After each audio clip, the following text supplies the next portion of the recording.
Good morning, traders. Today is June the 28th. My name is Neville Hornsey, market analyst with YouTrading, and today I'm joined by Joel Frank, also market analyst for YouTrading.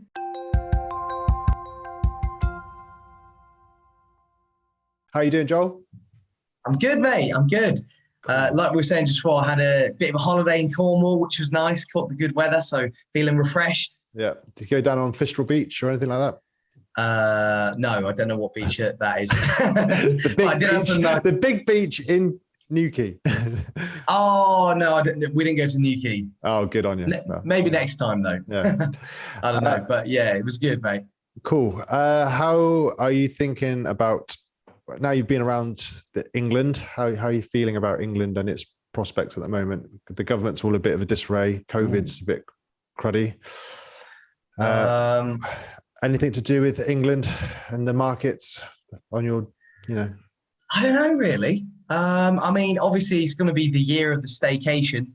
Yeah. I saw this news report. Merkel, something, maybe I've read it wrong to be fair, but it sounded pretty hawkish. Merkel wanting to ban all travel from the UK to the EU because of concerns about the Delta variant. That's widespread here. Yeah. So, I mean, even if the government does, because the government's obviously been adding a couple of places in the EU, like the Balearic Islands and some other places to the green list. Do you know why if the EU bans us, mate, that's it. We're done. We're staying here. It's true, but I can guarantee you that basically the whole Notting Hill set go to Ibiza for the or Portugal. So that's that when you sort of see those guys get green lighted, then it's because there's some money going over there and there's a deal going on, I'm sure. Yeah, so, probably. Right. This government does love a bit of a sleaze. It does. Can't deny that. Yeah. But the old British pound is kind of not doing much since last week. So maybe the COVID and all that government sleaze isn't really affecting UK prosperity. Yeah, I mean, I think there's actually one thing that potentially is worth watching. Obviously, Hancock broke his social distancing rules with, kissing that lady. Yeah. And he's resigned. And now we have Sajid Javid, who apparently is going to be less hawkish with regards to lockdowns. Or basically, he's going to be less, we need to lock down all the time, every time. You know what I mean? Yeah. He's going to be more keen to reopen. And potentially, I mean, it's hard to say at this point, but that could be a long run positive for the economy if he is a bit more chilled and not delaying or reimposing lockdowns as readily as Hancock was. Well, the UK 100 is down like 40 points today from the open, and pound is slightly up. So, but it's within ranges that have been around since May. So, yeah. No big deal on UK front. What else have we got for the calendar this week then? Well, definitely the main focus of this week is US data. It's the big data week. It's NFP week. The official jobs report on Friday.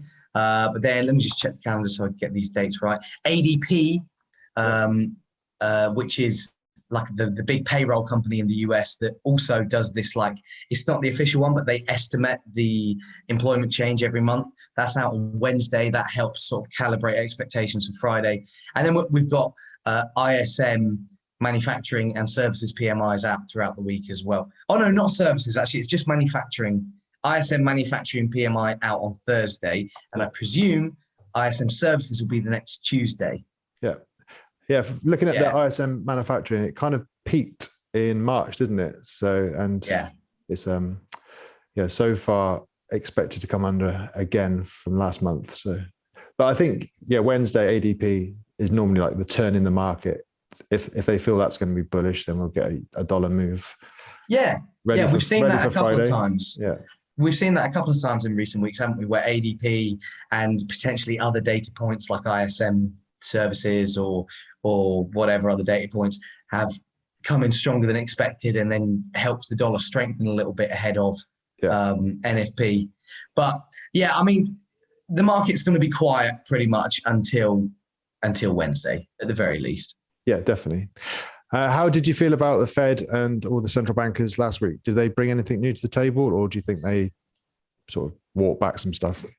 I mean, the central bankers, to be honest, like, because the Fed was more hawkish, like none of the central bankers, I didn't find any of it particularly surprising because they all kind of have been moving in lockstep with the Fed's kind of more hawkish guidance. Yeah. Because you did have a couple of Fed speakers talking about, potentially hikes by the end of 2022 or in 2023, all very much what you would expect after we'd seen those new dot plots, you know what I mean? Yeah. So yeah, nothing really from Fed speakers last week that surprised me. But yeah, markets just continue to digest what the long-term implications of a slightly more hawkish Fed is going to be. I mean, we were talking about this, like the divergence between the NASDAQ and the Dow. I don't know if you want to get up those charts. I was just going to say, I mean, just quickly, going back to what you're saying about digesting that data from FOMC, we had that really big green candle for the weekly on the dollar on the FOMC week. Then last week did absolutely nothing. So it's like the smallest candle in comparison to the previous week for a long time. It's crazy. There's another one back here, look, back in 20th of September.